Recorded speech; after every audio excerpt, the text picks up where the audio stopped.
નમસ્કાર. આજે જે વિડીયો પર વાત કરવી છે એ છે કે કેવી રીતે મ્યુચ્યુઅલ ફંડનું એનાલિસિસ કરવું. કોઈ પણ મ્યુચ્યુઅલ ફંડ હોય એનું એક બેઝિક એનાલિસિસ કેમ કરવું એની વિશે આજે વાત કરીશું. તો એના માટે આપ economictimes.com વેબસાઇટ પર જઈ અહીંયા ફાઇન્ડ બટનમાં તમારે જે મ્યુચ્યુઅલ ફંડનું એનાલિસિસ કરવું હોય એનું નામ લખી શકો. આજના ઉદાહરણ રૂપે આપણે કોઈ પણ એક ફ્લેક્સી કેપ માનો કે HDFC ફ્લેક્સી કેપ ફંડનું એનાલિસિસ કરીશું.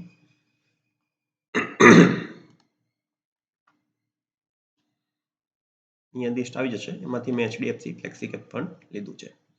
હવે તમે જોઈ શકો છો કે તમારી સામે એક વિન્ડો છે ને એમાં બધી વિગતો આપેલી છે. તો અહીંયા તમે જોશો તો HDFC ફ્લેક્સી કેપ ફંડ એની બધી જ વિગતો આપણી સામે છે. હવે શરૂ કરીએ. તમે જોશો તો આ 4 સ્ટાર રેટિંગ છે, બરાબર. આ વેલ્યુ રિસર્ચ નામની વેબસાઇટની ડેટા પરથી જનરલી ઇકોનોમિક ટાઈમ્સ ડેટા લેતું હોય છે. 4 સ્ટાર આઉટ ઓફ 5 સ્ટાર એટલે આ સ્કીમ બહુ સારી સ્કીમ છે એવું વેલ્યુ સ્ટારનું રેટિંગ કહે છે.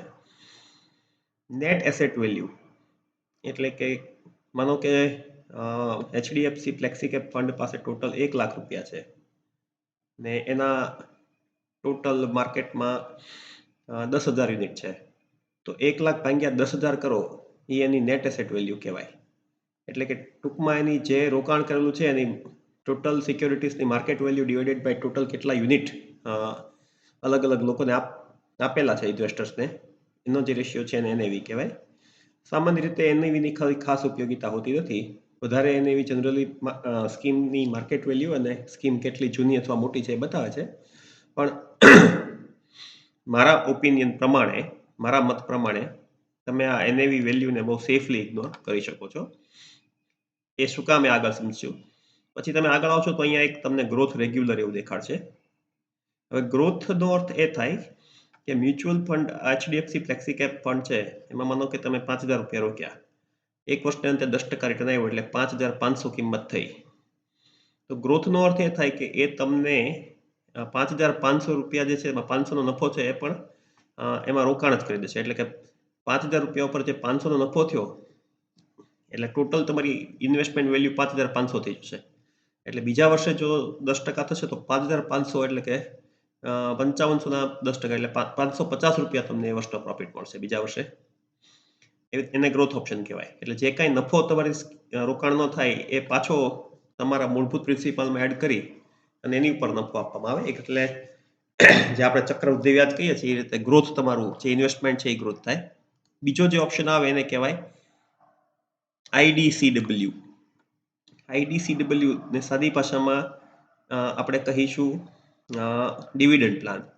એટલે કે તમે 5,000 રૂપિયા પહેલા વર્ષે રોક્યા અને પછી એક વર્ષ પછી 5,500 થઈ ગયા, 10% રિટર્ન આવ્યું. તો HDFC મ્યુચ્યુઅલ ફંડ જો 500 રૂપિયા ડિવિડન્ડ ડિક્લેર કરે તો એ 500 રૂપિયા તમને પાછા આપી દેવામાં આવે. એટલે 500 રૂપિયાને ડિવિડન્ડ કહે, બરાબર. એટલે તમારી જે રોકાણની કિંમત છે એ પાછી 5,000 થઈ જાય.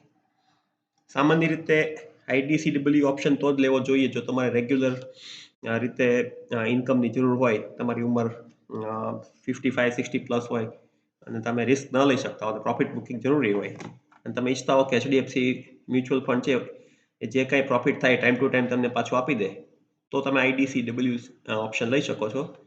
પણ જો તમે ઈચ્છતા હો કે તમે નાની ઉંમર હોય તમારી અને તમારું જે રોકાણ છે એમાં ચક્રવૃદ્ધિ વ્યાજ થાય અને કમ્પાઉન્ડિંગનો લાભ મળે તો તમારે સામાન્ય રીતે ગ્રોથ ઓપ્શન લેવો જોઈએ. હવે આ રેગ્યુલર અને ડાયરેક્ટ ઓપ્શન લગભગ બધાને ખબર જ હોય છે. રેગ્યુલર ઓપ્શન એટલે માનો કે તમે HDFC નું મ્યુચ્યુઅલ ફંડ જે છે ફ્લેક્સી કેપ ફંડ એ કોઈ ડિસ્ટ્રીબ્યુટર થ્રુ ખરીદો છો. ફોર એક્ઝામ્પલ NJ થઈ ગયું કે પ્રુડન્ટ થઈ ગયું કે કોઈ પણ બીજી બેંક થઈ ગઈ કે, બરાબર, અને સીધું કંપની પાસેથી નથી ખરીદતા. તો તમે એક વસ્તુ જોશો કે રેગ્યુલરનો જે એક્સપેન્સ રેશિયો છે એ થોડો વધારે હશે, બરાબર. એટલે જનરલી રેગ્યુલરનો જે એક્સપેન્સ રેશિયો હોય એમાં જે ડિસ્ટ્રીબ્યુટરનું કમિશન પણ સમાવેશ હોય. જ્યારે જે ડાયરેક્ટ હોય, હવે તમે અહીંયા જોઈ શકો છો કે આપણે જો ગ્રોથ રેગ્યુલર કર્યું તો અહીંયા એક્સપેન્સ રેશિયોમાં તમે જોશો તો 1.52 બતાવે છે, બરાબર. અને અહીંયા જો તમે ગ્રોથ ઓપ્શનમાં જશો ડાયરેક્ટમાં તો તમને અહીંયા 0.82 બતાવે છે.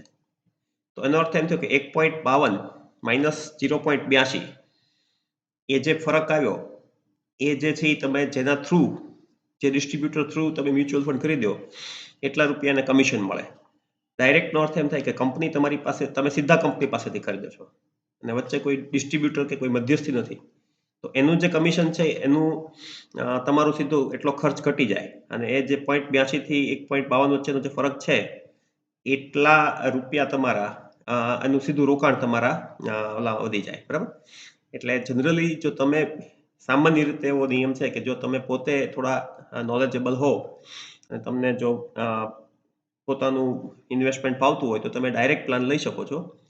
પણ જો તમને હેન્ડ હોલ્ડિંગની જરૂર હોય, તમને કોઈ પણ અનુભવ ના હોય, તમે તેજી મંદી થાય ને હારવાર તમારું હાર્ટ પીટે તે તેજી મંદી સાથે ઊંચું નીચું થતું હોય, તો એ સ્થિતિમાં રેગ્યુલર ઓપ્શન લેવો સારો, કારણ કે તમને તમારો ડિસ્ટ્રીબ્યુટર છે એ એક પ્રકારનું હેન્ડ હોલ્ડિંગ કરશે અથવા એ તમને એક પ્રકારનું આશ્વાસન આપી શકશે જ્યારે માર્કેટ અપડાઉન જાય ત્યારે.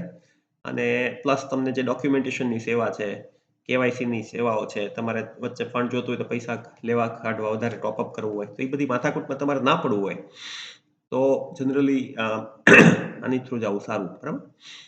સામાન્ય રીતે 100માંથી 70-80 લોકો જે છે એ આજની ઘડીએ પણ આજના દિવસોમાં પણ ડિસ્ટ્રીબ્યુટર થ્રુ જતા હોય છે. માત્ર જે 15-20% લોકો છે એ જ ડાયરેક્ટ પ્લાન લે છે. ડાયરેક્ટ પ્લાન તમે ઘણી બધી જગ્યાએથી લઈ શકો છો. ગ્રો જેવી જે થર્ડ પાર્ટી એપ છે એનાથી લઈ શકો છો અથવા CAMS, માયકેમ્સ અથવા એ ટાઈપની તમે જે આરટીઆઈ રજિસ્ટ્રાર છે મ્યુચ્યુઅલ ફંડના એની વેબસાઇટમાંથી પણ લઈ શકો છો. તમે ગૂગલમાં જઈને લખશો buy mutual fund direct plan તો ઘણી બધી એપ્સ તમને મળી જશે. ફોર એક્ઝામ્પલ ઝેરોધા કોઈન છે, ગ્રો છે વગેરે, બરાબર? હવે આપણે થોડા આગળ આવીએ. હવે તમે એક્સપેન્સ રેશિયોમાં જોશો તો અહીંયા એક વસ્તુ લખેલી છે કે આનો એક્સપેન્સ રેશિયો છે એ રેગ્યુલર પ્લાનનો 1.52 છે, જ્યારે કેટેગરી એવરેજ કેટલો છે 1.83. એટલે કે HDFC ફ્લેક્સી કેપ જેવા જેટલા બીજા 30-40 મ્યુચ્યુઅલ ફંડ છે એ બધાના રેગ્યુલર પ્લાનનો એવરેજ રેશિયો 1.83 છે, જ્યારે આનો 1.52 છે. આ બહુ સારું કહેવાય.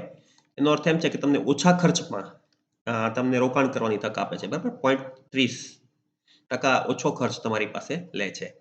તમે રેગ્યુલર ડાયરેક્ટ પ્લાનમાં જોશો તો ડાયરેક્ટ પ્લાનમાં આ જે છે એ તમને 0.82 તમારી પાસે લે છે ખર્ચ, કંપની પાસે સીધા લે છે, જ્યારે બીજી બધી કંપનીઓનો એવરેજ ડાયરેક્ટ પ્લાનનો ખર્ચ છે ને એ 0.72 જ છે.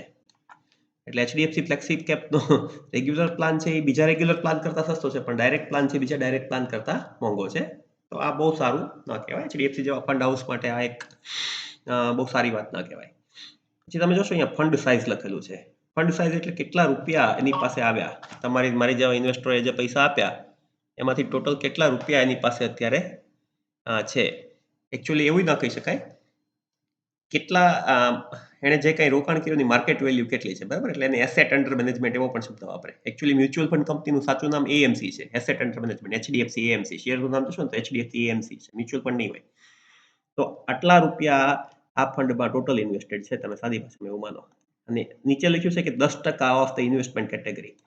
એટલે ટોટલ બધા ફ્લેક્સી કેપ ફંડ છે એની પાસે 4,76,420 કરોડ રૂપિયા છે. એમાંથી 10%, એટલે કે આ એકલું જ ફંડ એવું છે 30-40 ફંડમાંથી જે 10% એની પાસે રૂપિયા છે.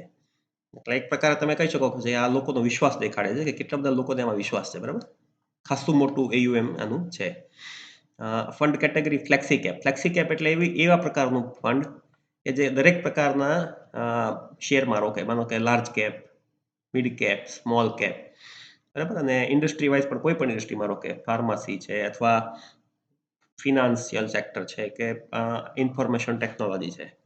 એટલે કોઈ પણ જાતના કન્સ્ટ્રેન્ટ અથવા કોઈ પણ જાતના જેને કહેવાય ને સ્કોપ ડિફાઇન કર્યા વગર કોઈ પણ જગ્યાએ રોકી શકે. અને આને ઓલ સિઝન ફંડ પણ કહેવાય છે સાદી ભાષામાં. કે ફ્લેક્સી કેપ ફંડ એટલે એવું ફંડ કે જેમાં તમે ગમે ત્યારે પૈસા રોકી શકો. અને ફંડ મેનેજરને એમ લાગે કે ફાર્મા સેક્ટર સારું ચાલશે તો એમાં થોડા વધારે રોકે, એને લાગશે બેંક સારી ચાલશે તો એ બેંકમાં વધારે રોકે, બરાબર? તો આ થોડુંક એનું બેકગ્રાઉન્ડ થયું. હવે તમે આગળ આવશો તો અહીંયા થોડીક માહિતી આપેલી છે. HDFC flexi cap direct plan એની NAV કેટલી છે? મારી દ્રષ્ટિએ NAVની કોઈ જ તમારે ચિંતા કરવાની જરૂર નથી. મારો અંગત મત એવો છે કે NAV 10 રૂપિયાની હોય કે 10 લાખની હોય એનાથી કોઈ ફરક પડતો નથી, બરાબર? આજે એક મ્યુચ્યુઅલ ફંડની NAV 10 રૂપિયા હોય ને બીજાની 10 લાખ હોય, પણ બંને જો રિલાયન્સમાં આજે જ રોકશે તો રિલાયન્સનું જે રિટર્ન હશે એ જ બંનેને મળશે, બરાબર? અથવા માનો કે બંને છે HDFC mutual fund HDFC Reliance અને ઇન્ફોસિસમાં 3 શેર ખરીદશે અને આજે રોકશે. એનએવી 10 રૂપિયા કે 10 લાખ હોય, 2 વર્ષ પછી બેનું રિટર્ન તો સેમ જ થવાનું છે. એટલે એનએવી ઓછી હોય કે સસ્તી વધારે, એના આધારે મ્યુચ્યુઅલ ફંડ લેવું કે નહીં એવી મથામણમાં પડવું નહીં. હવે જે રિટર્ન્સની વાત છે એ બતાડે છે અહીંયા કે ભાઈ આના રિટર્ન્સ કેટલા છે. હવે રિટર્ન્સ માટે આ જોવાની જરૂર નથી, કારણ કે આગળ એનું સ્પેશિયલ ટેબલ આવશે તે. ફંડ સાઇઝ છે તો એ પણ આપણે આગળ જોઈએ કે ભાઈ 47,642 કરોડ રૂપિયા છે.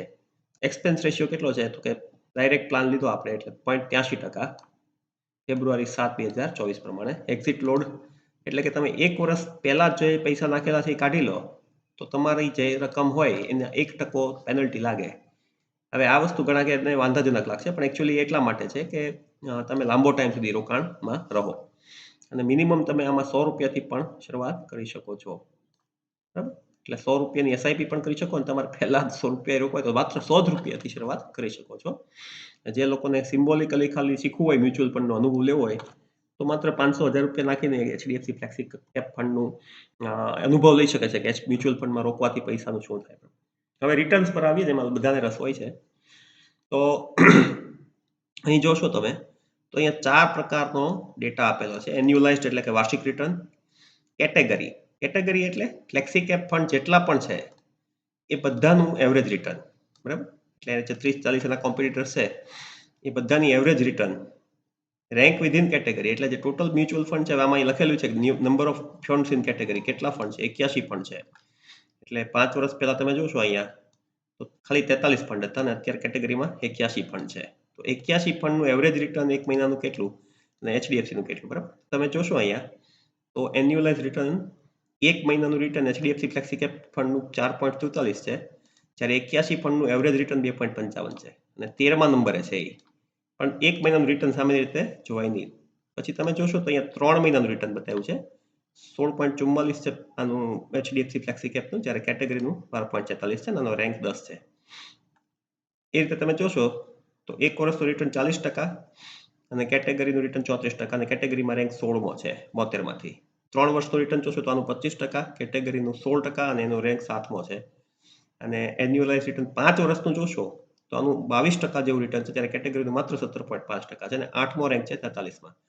તો એના આધારે એવું કહી શકાય કે આ જે મ્યુચ્યુઅલ ફંડ છે એ કન્સિસ્ટન્ટલી કેટેગરી એવરેજ કરતા, સામાન્ય રીતે તમારે કેટેગરી એવરેજ કરતા કેટલું વધારે રિટર્ન આપ્યું જોવું જોઈએ. તો 5 વર્ષે તમે જુઓ તો આમાં માત્ર 17% એવરેજ રિટર્ન છે કેટેગરીના બધા ફંડનું થઈને, જ્યારે આનું રિટર્ન 22% છે. એટલે કે લગભગ 4 થી 4.5% વધારે રિટર્ન 5 વર્ષે આપ્યું. તમે લાખો રૂપિયા રોક્યા હોય તો આ બહુ મોટી અમાઉન્ટ થાય. 5% એ નાની અમાઉન્ટ અને 5 વર્ષે ચક્રવૃદ્ધિ વ્યાજ પ્રમાણે તમે ગણો, CAGR પ્રમાણે, કમ્પાઉન્ડ એન્યુઅલ ગ્રોથ રેટ પ્રમાણે, તો એ બહુ મોટી રકમ થાય. એટલે આ તમે જોશો તો તમને પોઈન્ટ ટુ પોઈન્ટ અથવા રોલિંગ રિટર્ન્સ જે કે એ અહીંયા ગ્રાફ સ્વરૂપમાં જોવા મળશે. આ જે ડિસ્ક્રીટ પીરિયડ છે એ બતાવે છે કે તમને કયા મહિનામાં કેટલું રિટર્ન આપ્યું. એટલે તમે કહેશો બાય મંથ તો કહેશે ફેબ્રુઆરીમાં આટલું, એપ્રિલમાં આટલું, બરાબર, જૂનમાં આટલું. તમે અહીંયા મેનુમાં કહેશો કે બાય ક્વાર્ટર તો તમને બાય ક્વાર્ટર્સ બતાવશે, પહેલા ક્વાર્ટરમાં 2023માં કેટલું આપ્યું આ તે. બરાબર, તમે કહેશો કે ભાઈ બાય યર, તો તમને યર વાઇઝ બતાડશે. હવે આનો ફાયદો એ છે ડિસ્ક્રીટ રિટર્ન્સ તો કે ફંડ કેટલું કન્સિસ્ટન્ટ છે. બરાબર, ટ્રેલિંગ રિટર્ન જે હતું એમાં તો તમને એને બતાડી દીધું કે ભાઈ કેટલું રિટર્ન એક પર્ટિક્યુલર ટાઈમમાં આવ્યું, પણ તમે સ્પેસિફિક જો એક મન ટુ મન કેમ જોવું હોય તો એમાં ડિસ્ક્રીટ પીરિયડમાં તમને વધારે માહિતી મળે. બરાબર, એટલે એસઆઈપી રિટર્ન્સ જોશો તો તમે એસઆઈપી જો કરી હોય તો આ રીતનું રિટર્ન એને આપ્યું છે. બરાબર, અહીંયા જે છે એનો એચડીએફસી ફ્લેક્સી કેપ નો જે છે એ આખું જે કહેવાય ને કે એની જન્મ કુંડળી આપેલી છે, એનો ઇન્વેસ્ટમેન્ટ ઓબ્જેક્ટિવ છે આ તે. ફંડ ક્યારે શરૂ થયું? જાન્યુઆરી 1, 2013, ખાસું જૂનું પણ છે. અને રિટર્ન સિન્સ લોન્ચ શરૂ થયું ત્યારથી 17% રિટર્ન આપેલું છે. રિસ્ક બહુ હાઈ છે, એનું કારણ છે કે ઇક્વિટીમાં રોકાયેલું કોઈ પણ હાઈ રિસ્ક ફંડ હોય. ઓપન એન્ડેડ એટલે એવું કે એમાં તમે ગમે ત્યારે પૈસા રોકી શકો. બરાબર, ક્લોઝ એન્ડેડ ફંડ હોય એમાં એકવાર પૈસા રોકીને પછી 10 વર્ષે 20 વર્ષે જ બહાર કાઢી શકો. સામાન્ય રીતે જે ફોર એક્ઝામ્પલ પેન્શન પ્લાન હોય કે ચિલ્ડ્રન પ્લાન હોય બધા મ્યુચ્યુઅલ ફંડ એમાં તમે ક્લોઝ એન્ડેડ પ્લાન હોય એટલે એકવાર પૈસા નાખો પછી 5 વર્ષે 10 વર્ષે જ નીકળે. સામાન્ય રીતે ઓપન એન્ડેડ પ્લાનમાં જ તમારે રોકાણ કરવું જોઈએ જેથી કરીને જો ફંડ ખરાબ પરફોર્મ કરે અથવા કોઈ કારણોસર પૈસા કાઢવા હોય તો કાઢી શકાય. ઘણા લોકો એવું પૂછે કે પૈસા ક્યારે કાઢી શકાય? તો ઓપન એન્ડેડ પ્લાનમાં આજે પૈસા નાખો ને કાલે પણ કાઢી શકાય. કોઈ નિયમ નથી. હા, 1 વર્ષની અંદર કાઢો તો 1% પેનલ્ટી કે એક્ઝિટ લોડ લાગે. આનું રિસ્ક ગ્રેડ કેટલો છે? એવરેજ છે. એટલે આ રિસ્ક આ ફંડ કેવું છે કે જે ઓછા એવરેજ રિસ્કમાં હાઈ રિટર્ન આપે છે. કોઈ ફંડ હાઈ રિસ્ક લઈને હાઈ રિટર્ન આપતું હોય તો એની કરતા એવરેજ રિસ્ક લઈને હાઈ રિટર્ન આપે છે એટલે એ પણ સારું કહેવાય. હવે તમે જો આગળ જશો, હવે જે આ રિટર્ન્સની આપણે વાત કરીએ ને એમાં ટ્રેલિંગ રિટર્ન ને પોઈન્ટ ટુ પોઈન્ટ રિટર્ન કહેવાય. બરાબર. રોલિંગ રિટર્ન એટલે તમને એક સ્પેસિફિક પિરિયડમાં જે રિટર્ન આપે એને રોલિંગ રિટર્ન કહેવાય. આ વિશે એક અલગ વિડીયો બનાવી છે એટલે આજે કદાચ તમને ન સમજાણવું હોય તો આમાં અત્યારે તમે એટલું યાદ રાખજો કે ટ્રેલિંગ રિટર્ન કરતા સામાન્ય રીતે રોલિંગ રિટર્ન છે એ વધારે સારું માનવામાં આવે છે. એની વિશે એક અલગથી વિડીયો ક્યારેક બનાવીશું કે એના રિટર્ન્સ અને રિસ્કના બધા કોઝિસ જે છે એ વાત કરે. બરાબર. અત્યારે તમે એટલું યાદ રાખો કે કેટેગરી કરતા જેટલું રિટર્ન વધારે આપે એટલું એ સારું કહેવાય ઓન એન એવરેજ. બરાબર. એટલે તમારે કેટેગરી એવરેજ અને તમારા જે ફંડ છે એની વચ્ચેનું ગેપ કન્સિસ્ટન્ટલી જોવાનું. ખાલી એમ નહીં જોવાનું કે 6 મહિનામાં વધારે કર્યું પછી વર્ષમાં ઓછું હોય એમ નહીં. બરાબર. તો કન્સિસ્ટન્ટલી સારું રિટર્ન આપે છે. આ છે એક બેન્ચમાર્ક. એટલે આનો બેન્ચમાર્ક કયો છે? નિફ્ટી 500 છે. તો એના કરતા રિટર્ન એનું 1 મહિના 6 મહિનામાં મારી દ્રષ્ટિએ આ બેન્ચમાર્ક સાથેનું બહુ કંઈ કમ્પેરિઝનનું મહત્વ નથી. કેટેગરી એવરેજ સાથે જ કમ્પેર કરવું. બેન્ચમાર્ક સાથેનું કમ્પેરિઝન કોઈ થિયોરિટિકલ પર્સપેક્ટિવ છે એટલે એને ઇગ્નોર કરી શકો છો. એસેટ એલોકેશન બતાડે છે એટલે કે તમે જોશો તો financial, health sector, technology, capital goods વગેરેમાં કેટલું રોક્યું. આ જે બતાડે છે કે માર્કેટ રિટર્ન જે છે એ માર્કેટ કેપ એલોકેશન જે છે તો જાયન્ટ અને લાર્જ એટલે કે ટોટલ લગભગ 74% કંપની છે એવી છે કે જે લાર્જ કેપ છે તો જાયન્ટ કંપની છે. નિફ્ટી 50 ની બધી હોય ને જે રિલાયન્સ છે કે એચડીએફસી બેંક છે એવી. બરાબર.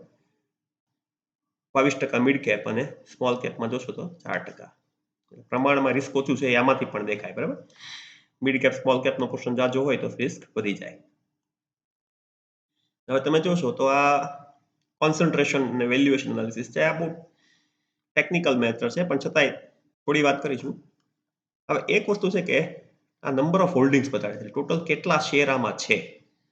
બરાબર. આખો પોર્ટફોલિયો એને બનાવ્યો 40-45,000 કરોડ 47,000 કરોડ રૂપિયા છે તો એ કેટલા સેક્ટરમાં કેટલા શેરમાં રોકેલા છે. બરાબર. તમે જોશો તો લગભગ 43 થી 45 શેરમાં આ પૈસા રોકેલા છે. એનો અર્થ એમ છે કે ડાયવર્સિફિકેશન તો સારું એવું છે પણ એમાંથી જે ટોપ 5 કંપનીમાં છે એ 35% રૂપિયા રોકેલા છે. બરાબર.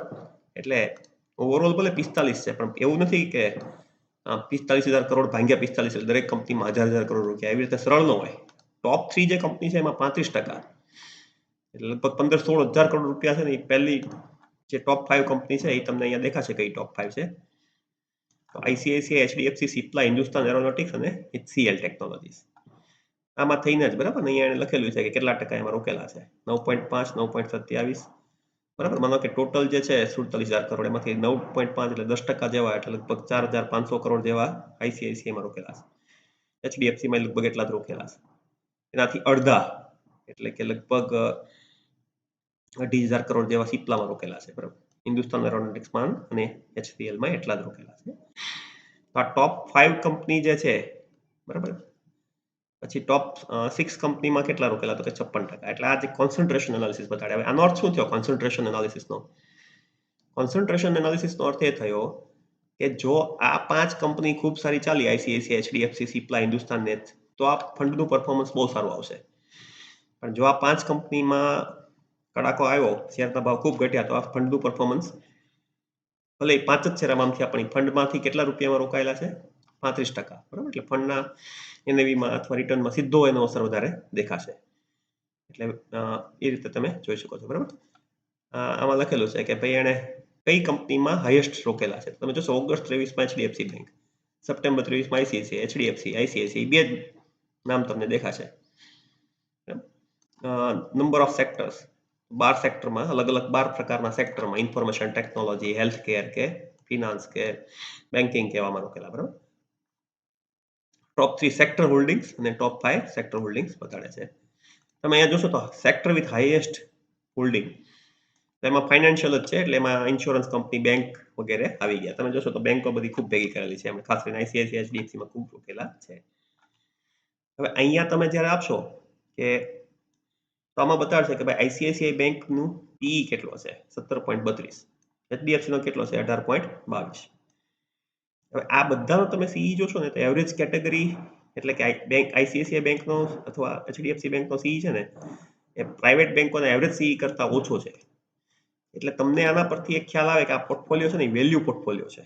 આમાં એચડીએફસી એ વેલ્યુ ફંડ હાઉસ છે. વેલ્યુ ફંડ હાઉસ એટલે એમની ફિલોસોફી એવી છે કે શેર જ્યારે સસ્તો હોય વેલ્યુએશન પ્રમાણે, વેલ્યુએશન શું છે એ મેં તમને ભૂતકાળમાં સમજાવેલું, પણ ફરી વાર કહું કે ભાઈ આજે તમે પ્લોટ ખરીદવા જાઓ અને તમને એમ થાય કે આ પ્લોટ વર્ષ 2 વર્ષ પછી 70 લાખમાં વેચાશે તો એની વેલ્યુએશન કહેવાય.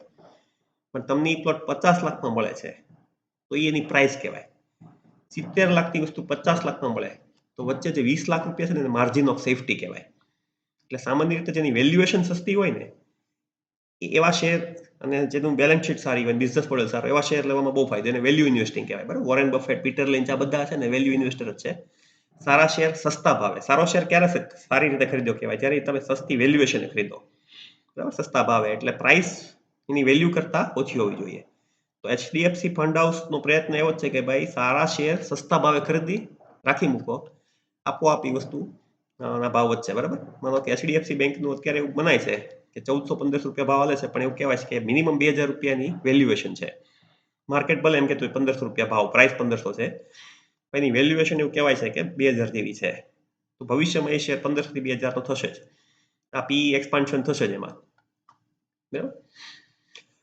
અહીંયા ઈપીએસ એટલે અર્નિંગ પર શેર આપેલું છે અને રિટર્ન્સ એનું 1 વર્ષનું આપેલું છે. તમે જોશો એચડીએફસીનું -10% રિટર્ન છે, ભલે એની રેવન્યુ વધતી જાય. એચડીએફસી ઉપર આપણે એક અલગ કેસ કરેલો કે વિડીયોમાં મેં એક્સપર્ટ ફીડબેકમાં લીધેલા, એટલે બહુ એને કહેવાય ને કે માહિતી મારી એટલી બધી પરફેક્ટ નહોતી, પણ ઓવરઓલ છતાં આપણને એટલો આઈડિયા આવે કે એચડીએફસીનું વેલ્યુએશન અત્યારે ખાસું સસ્તું છે. બાકી તમે જોશો તો એને જેટલા બેટ દીધેલા છે બધામાં 1 વર્ષનું રિટર્ન સારું એવું આવેલું છે. હવે થોડુંક આગળ જઈએ. એચડીએફસી ના કોમ્પિટિટર્સ કોણ કોણ છે? તો ઇકોનોમિક ટાઈમ્સ પ્રમાણે ICICI Prudential, retirement fund, pure equity plan, પારંપરિક flexi cap 360, one focused equity fund અને ICICI Prudential India equity fund, એટલા એના કોમ્પિટિટર્સ છે. પણ અત્યારે જે માર્કેટમાં સારામાં સારું ફ્લેક્સી કેપ કહેવાય છે બધી રીતે, રિસ્ક એડજસ્ટેડ રિટર્ન કે બધી રીતે, એ પારંપરિક કહેવાય છે. તો તમે જોશો તો પારંપરિકનું સ્ટાર રેટિંગ 5 સ્ટાર છે ને આનું 4 સ્ટાર છે. એયુએમ જોશો તો આનું 47,000 કરોડ છે આપણું એચડીએફસીનું. પારંપરિકનું જુઓ 55,000, હજી હમણાં કંઈક 6 મહિના પહેલા 44,000 કરોડ હતું, 55,000 કરોડે પહોંચી ગયું છે, બરાબર. અને રિટર્ન્સ જોશો તો લગભગ બંનેના returns cut to cut match થાય છે. પણ તમે જોશો તો પારંપરિક છતાંય તે એચડીએફસીને 5 વર્ષના ગાળામાં બીટ કરવામાં સફળ રહ્યું છે. પણ આ ફરક મારી દ્રષ્ટિએ બહુ મોટો ફરક ન કહેવાય, 2%નો ફરક તો ચાલે. બંને ખૂબ સારા ફંડ છે. એટલે આપણે એવું કહી શકીએ કે જે માર્કેટમાં બેસ્ટ ફંડ છે એની સામે પણ એચડીએફસીનું જે રિટર્ન છે ને એ કમ્પેરેબલ છે. સેમ તમે જોઈ શકો તો એનું કમ્પેરિઝન તમે બીજા ફંડ સાથે પારંપરિકના એસઆઈપીઆર કરી શકો, ડિસ્ક્રીટ રિટર્ન, ક્વાન્ટ મેજર. હવે આ ક્વાન્ટ મેજર છે ને એ થોડુંક આપણે કહીએ ને કે એક મ્યુચ્યુઅલ ફંડને જજ કરવાનો બેસ્ટ રસ્તો છે. એટલે આપણે એના ખૂબ ટેકનિકલ્સમાં નહીં જઈએ, પણ આપણે નીચે એ જ માહિતી, એટલે આ બધી જે માહિતી છે ને એને ચાર્ટ ફોર્મમાં ઇકોનોમિક ટાઈમ્સે દર્શાવી છે, એમાં જતા રહીએ. તો તમે જોશો તો એચડીએફસી ફંડનું સ્ટાન્ડર્ડ ડેવિએશન છે ને એ 14.59 છે, જ્યારે કેટેગરીનું 13.25 છે. સ્ટાન્ડર્ડ ડેવિએશન અહીંયા શું એનો અર્થ થાય, અહીંયાની વ્યાખ્યા આપેલી છે કે standard deviation is the deviation of the funds returns around mean. હવે એવું તમે માનો કે આનું એચડીએફસી ફંડનું 10 વર્ષનું એવરેજ રિટર્ન છે એ આપણે માનીએ કે ભાઈ 20% છે, એનું સ્ટાન્ડર્ડ ડેવિએશન 14%, એટલે એનો અર્થ શું છે કે એ 20%થી -14 અથવા +14 ગમે એટલું રિટર્ન આપી શકે, બરાબર. એટલે આ વર્ષે 20 - 14 એટલે કે 8% આપી શકે, અને 20 + 14 એટલે 34%. એટલે એ રેન્જમાં કોઈ પણ રિટર્ન આપી શકે. એટલે એક રીતે આ બહુ હાઈલી વોલેટાઇલ છે, બરાબર. જ્યારે કેટેગરીનું સ્ટાન્ડર્ડ ડેવિએશન છે એ 13.25 છે. 1 થી 1.5% ફરક મારી દ્રષ્ટિએ બહુ મેટર નથી કરતો. બીટા, હવે બીટા છે ને એ એક આમ તો રિસ્ક મેજર છે. એ શું છે એની ડેફિનેશન જોઈએ, સ્ક્રીન થોડો કામ પર લઈએ. Beta shows the portfolio risk in relation to the market. Market એટલે કોઈ પણ પ્રકારનું તમે કહો તો નિફ્ટી 50 અથવા બીએસસી સેન્સેક્સ જે છે એ બધા માર્કેટ કહેવાય, માર્કેટ ઇન્ડિકેટર જે છે benchmark. Beta less than 1 means the fund returns are less volatile compared to the broader market. A beta of more than 1 means that the fund returns are more volatile than the broader markets. A beta equal to 1 means the fund's volatility is in line with the broader market. હવે તમે beta જોશો ને એટલે કે આ fund છે એ સેન્સેક્સના પ્રમાણમાં કેટલું અપડાઉન થાય અથવા ઓવરઓલ બ્રોડર માર્કેટ છે એ ઊંચું નીચું થાય, -1 જાય, બરાબર, તો આ કેટલું જાય. હવે તમે જોશો તો બીજા ફંડમાં 0.9% છે, એટલે કે માર્કેટ 1% ડાઉન જાય તો આ બધા ફંડની વેલ્યુ 0.9% ડાઉન જાય, અને માર્કેટ 1% અપ જાય તો આ બધા 0.9% અપ જાય. 81 ની એવરેજ. આનો બીટા 0.97 છે, એટલે વોલેટિલિટી અથવા બીટા જે છે થોડો વધારે છે. પણ વન્સ અગેન આ તમે જોશો તો સ્ટાન્ડર્ડ ડેવિએશન અને બીટા બંને વોલેટિલિટી મેજર કરે છે. હવે સામાન્ય રીતે ફિનાન્સના પુસ્તકો અને સો કોલ્ડ એક્સપર્ટ્સ એવું કહે છે કે બીટા જે અથવા જે વોલેટિલિટી છે ને it is risk of it's a major of risk, sorry, એટલે એ રિસ્ક બતાડે છે. મારી દ્રષ્ટિએ વોલેટિલિટી એ માત્ર ટેમ્પરરી રિસ્ક બતાવે છે. આમ તમે જુઓ ને તો વોલેટિલિટી ઇઝ અ ફ્રેન્ડ. આજે તમે શેર માર્કેટમાં કમાઈ શકો એનું કારણ વોલેટિલિટી જ છે. માર્કેટ સતત ઉપર જ જતું હોય, સતત નીચે જ જતું હોય, તો એમાં કમાઈ શકવાની શક્યતા નથી. તમને સસ્તા ભાવે ખરીદવાની તક માર્કેટ ડાઉન જાય ત્યારે જ મળે છે, અને તમે એ ભાવે જો નીચા ભાવે ખરીદ્યું હોય અને પછી ઊંચું જાય એટલે જ તમે કમાઈ શકો છો, બરાબર. એટલે volatility as such as a concept મારી દ્રષ્ટિએ કાંઈ લાંબા ગાળે વોલેટિલિટીની બહુ કિંમત નથી. શોર્ટ ટર્મમાં એ રિસ્ક કહી શકાય. શાર્પે રેશિયો છે ને એ જનરલી શાર્પે અને ટ્રેનર્સ રેશિયો એમાં શું ફરક છે એ આપણે નથી જવાના ફોર્મ્યુલામાં, પણ એ બંને છે ને એ શું બતાડે, રિસ્ક એડજસ્ટેડ રિટર્ન બતાવે. એટલે જેટલી વેલ્યુ શાર્પે રેશિયોની અને ટેનિયર ટ્રેનર્સ રેશિયોની સોરી વધારે હોય, બરાબર, અહીંયા તમે જોશો તો Sharpe ratio is risk adjusted performance. એટલે જેટલું ટૂંકમાં એક વસ્તુ સમજી લો કે આપણે સામાન્ય રીતે એવું જોઈએ કે ભાઈ રિટર્ન્સ કેટલું મ્યુચ્યુઅલ ફંડનું, બરાબર, એમ ન ચાલે. એ કેટલું રિસ્ક લે છે ને કેટલું રિટર્ન આપે છે. અહીંથી માનો કે મારે મુંબઈ જવાનું હોય અને આપણે માની લઈએ કે ભાઈ લગભગ 500 કિલોમીટરનું અંતર હોય કે 1000 કિલોમીટરનું અંતર હોય, એક ડ્રાઈવર છે એ ડાબી સાઈડથી ઓવરટેક કરે અને હાર્ડ બ્રેકિંગ કરે અને ફટાફટ ચલાવે અને 8 કલાકે પહોંચાડે. બીજો ડ્રાઈવર નિયમ પ્રમાણે ચલાવે, રાઈટ સાઈડથી જ ઓવરટેક કરે અને મને લગભગ 8.25 કલાકે કે 8 કલાકે પહોંચાડે. તો જેણે ખૂબ રિસ્ક લીધું અને મને 8 કલાકે પહોંચાડ્યો, એની કરતાં જેણે ઓછું રિસ્ક લીધું ભલે 8 કલાકે પહોંચાડ્યો કે 8 કલાકે પહોંચાડ્યો, બરાબર, એ વધારે સારો ડ્રાઈવર કહેવાય. ખાલી એમ ન કહેવાય કે બે ડ્રાઈવર 8 કલાકે પહોંચાડે તો બેનું પરફોર્મન્સ સારું કહેવાય. બરાબર. એવી જ રીતે અહીંયા શાર્પે રેશિયો એટલે કે રિસ્ક લઈને સ્મોલ કેપમાં વધારે રોકીને કે આડાવાળા શેરમાં વધારે રોકીને વધારે રિસ્ક લઈને જો તમને રિટર્ન આપે એ સારું ન કહેવાય, બરાબર. એટલે આનું આ મ્યુચ્યુઅલ ફંડ કેવું છે કે એનું રિસ્ક ઓછું લે છે છતાં રિટર્ન તમને વધારે આપે છે, બરાબર. એટલે શાર્પે રેશિયો કેટેગરી કરતાં ખાસો ઉપર છે. તમે આ જોશો તો ટ્રેનિયર્સ રેશિયો પણ રિસ્ક, બરાબર. એટલે આ બંનેની કિંમત જેટલી વધારે હોય વધારે સારું કહેવાય. એટલે ઓછા રિસ્કમાં સારું રિટર્ન આપે છે, એવા બબ્બે રેશિયો કહે છે.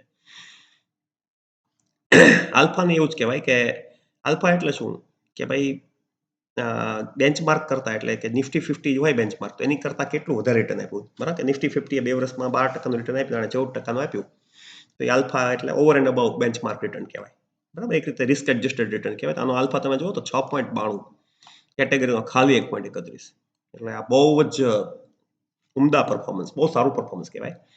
મીન એટલે કે એવરેજ રિટર્ન તમે જુઓ તો આમનું 20.54 છે અને આનું જે છે 27.32 છે.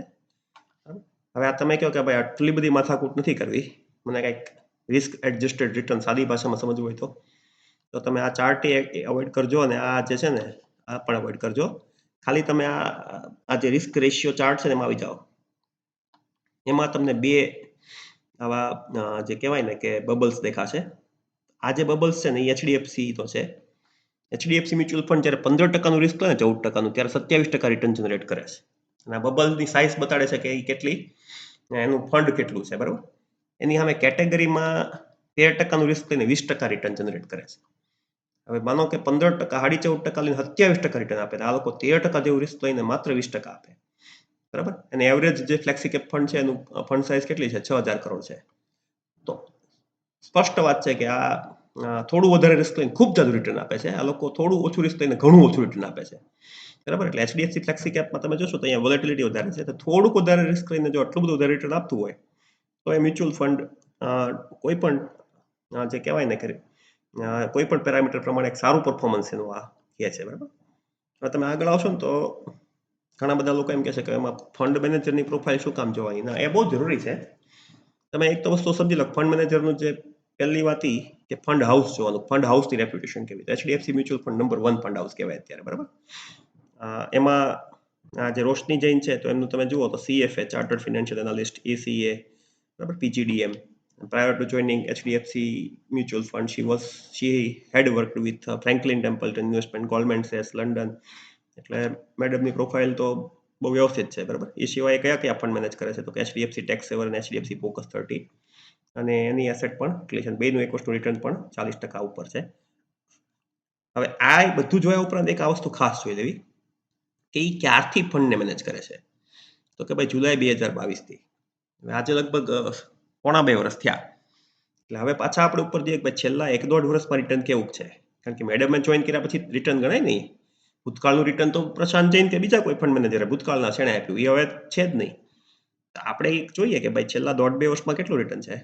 આપણને અહીંયા ખ્યાલ આવે કે ભાઈ છેલ્લા 1 વર્ષમાં લગભગ 40% રિટર્ન છે તે જે કેટેગરી કરતા આગળ છે 6 મહિનામાં. એટલે મેડમનું પરફોર્મન્સ શોર્ટ ટર્મમાં તો સારું છે, અને ફંડ મેનેજર બદલાવ છતાંય તમે કોઈ ચિંતા કરવાની જરૂર નથી. એટલે તમે કોઈ પણ મ્યુચ્યુઅલ ફંડમાં રોકાણ કરેલું હોય એમાં એક નજર તો રાખવી જ તે, આ બધી નજર રાખવા ઉપરાંત કે ફંડ મેનેજર છે એણે એનું જો રોટેશન થયું હોય અને નવા ફંડ મેનેજર લીધું હોય તો નવા ફંડ મેનેજર નીચે ફંડ કેવું પરફોર્મ કરે છે તો 6 મહિના વર્ષનો ચાન્સ જોઈ લેવો. અને એ ફંડ મેનેજરનું તમે જન્મ કુંડળી પણ ગૂગલથી કાઢી શકશો, લિંક્ડઇન પ્રોફાઇલ પણ જોઈ લેવી.